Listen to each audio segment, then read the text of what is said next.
flay you alive. One more word and you won't survive. What's going on, everybody? It's your boy Moho, back with a video for you guys. And this video, I want to dedicate this, to the people who always ask me 24/7. Always. I get this question the most out of anything. How do you develop a team that sticks together and that is good? If you think of that question, and you're the type of dude that just thinks and just thinks that the world is out to get you and there's nobody out there for you to play with that's good enough and so on and so forth, you're going to have an issue.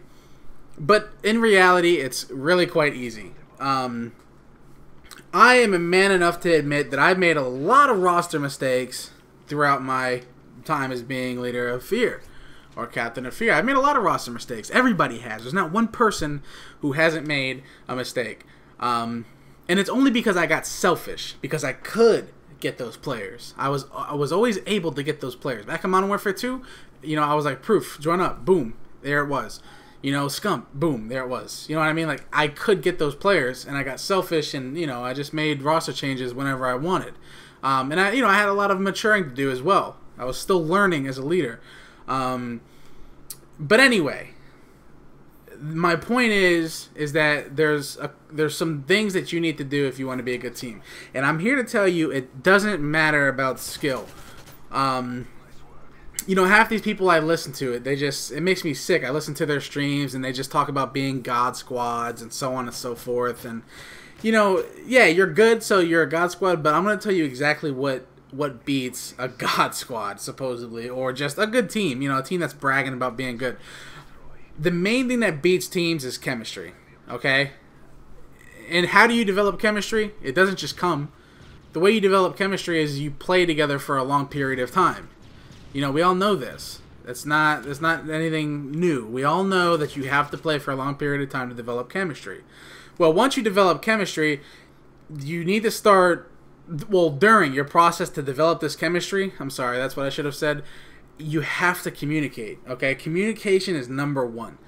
I remember back in COD 4, we had a match versus Envious, and it was like an S&D, it was S&D strike, and our communication was so on point. Like, anything that my teammates saw, I saw, because they told me. Like, you know what I mean? I got a visual of the map on where he was.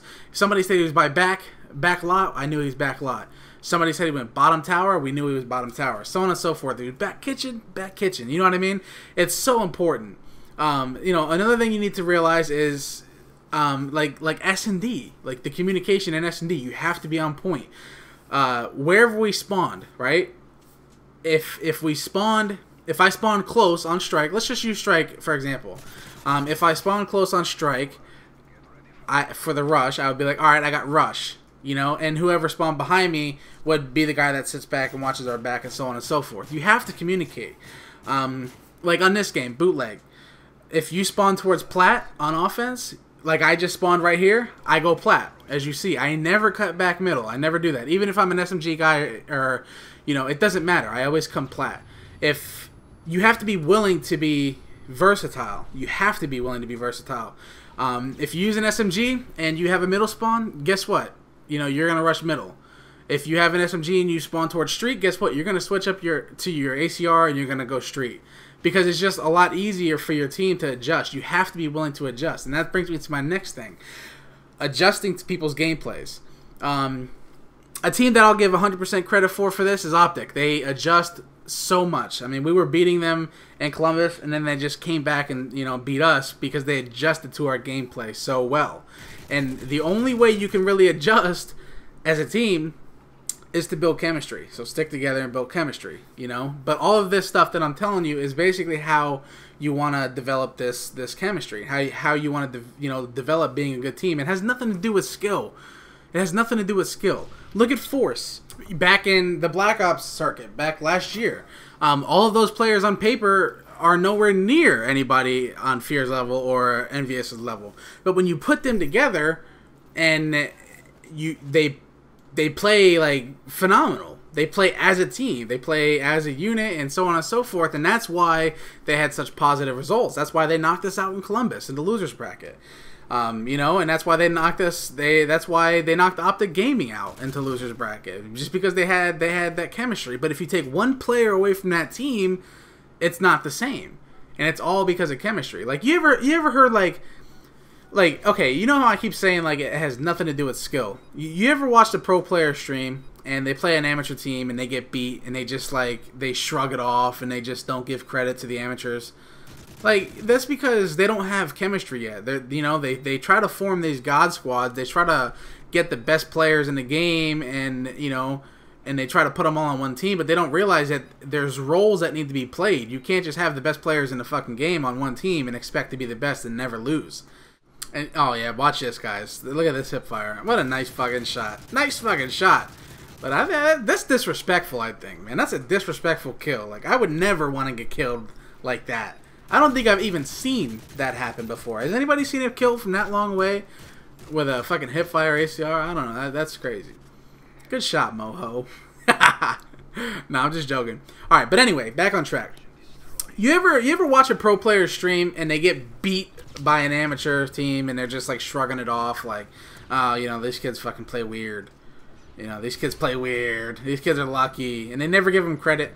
And then next thing you know, they just start stepping it up because they don't want to lose, and the pro team actually just comes back and crushes them. Like, hold on, my brother's calling me. But anyway, like the pro team just ends up coming back and crushing them.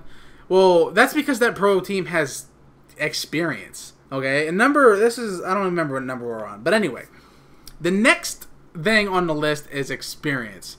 The only way you're gonna get known, the only way you're gonna get attention or even just credit, is if you start attending LANs. You start going to MLG events or just tournaments in general.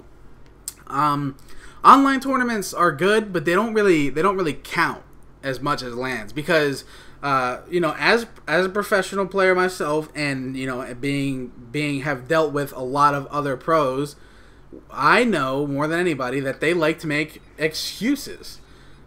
Sometimes more than anything. And they just won't give you your proper credit as being a good player, especially when it comes to online. And, they like to say it's lag or, lag compensation, or people get lagged out and so on and so forth, and they just don't give you your credit. So you have to start attending LANs. You have to start doing something, something more major than playing online. But that's pretty much it. That's my sum up of how to become a good team. I mean, yeah, it has a little bit to do with skill, but that comes as you progress together as a team and build chemistry. I hope that answers your questions. If you have any more, put them in the comment box below and I will get back to you. Please follow me on Twitter and like, favorite, and subscribe. We'll catch you guys later. Peace.